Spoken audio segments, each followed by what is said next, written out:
ऊंचे सरकारी पदों पर बैठे लोगों के भ्रष्टाचार की जांच करने वाले लोकपाल ऑफिस ने 7 लग्जरी BMW कारों की खरीद के लिए टेंडर जारी किया है, जिसकी कीमत लगभग 5 करोड़ रुपए है।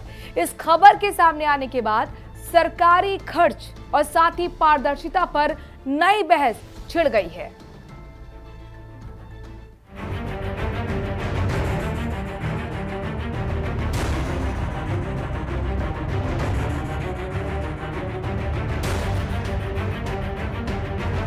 जिन्हें खत्म करना था भ्रष्टाचार, वो मांग रहे हैं लग्जरी कार। लोकपाल ऑफिस से निकाला लग्जरी कारों का टेंडर। भ्रष्टाचार के मामलों की जांच करने वाली सर्वोच्च संस्था लोकपाल ने 7 हाई एंड BMW कारें खरीदने का फैसला किया है। CNN न्यूज 18 को मिली एक्सक्लूसिव जानकारी के मुताबिक लोकपाल ने इसके लिए आधिकारिक टेंडर जारी किया है।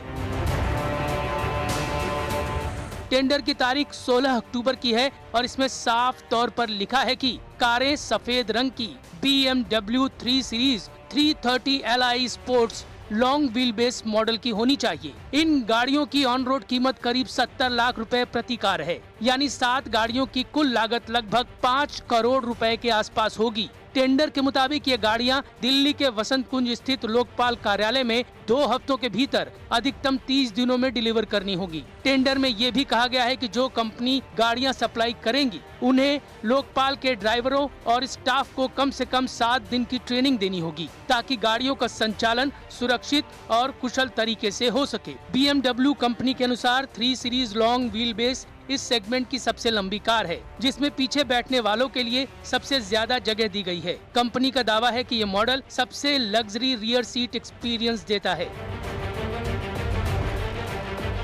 इस खबर के सामने आने के बाद लोकपाल पर सवाल उठने शुरू हो गए। भ्रष्टाचार की जांच करने वाली एजेंसी के हाथों जनता के पैसे की ऐसी बर्बादी पर लोकपाल निशाने पर आ गया। कांग्रेस नेता पी चिदम्बरम ने ट्वीट कर लोकपाल के इस टेंडर पर सवाल उठाए। उन्होंने सोशल मीडिया प्लेटफॉर्म एक्स पर लिखा, जब सुप्रीम कोर्ट के माननीय न्यायाधीशों को साधारण सीडान कारें दी जाती हैं, तो लोकपाल के अध्यक्ष और 6 सदस्यों को BMW जैसी लग्जरी कारों की आवश्यकता क्यों है? सार्वजनिक धन का उपयोग इन कारों की खरीद पर क्यों किया जा रहा है? आशा है कम से कम 1 या 2 सदस्य इन कारों को स्वीकार करने से इनकार कर चुके हैं या करेंगे।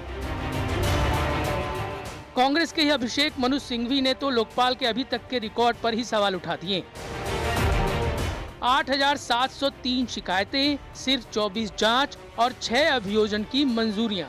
अब 70 लाख की BMW कारें। ये देखना दुखद विडंबना है कि आज भ्रष्टाचार विरोधी संस्था अपने सदस्यों के लिए BMW गाड़ियां मंगवा रही है। ईमानदारी के रखवाले अब सादगी नहीं बल्कि शान और शौकत के पीछे भाग रहे हैं। ये लोकपाल नहीं रहा, ये तो शौकपाल हो गया। शौकपाल और शौकपाल दोनों हो गया।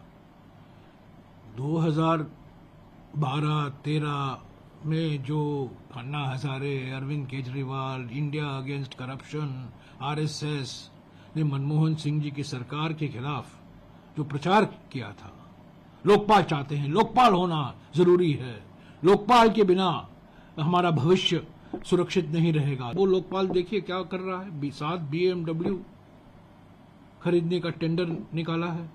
ये क्या है, मुझे समझ में नहीं आता इन्होंने किया क्यों।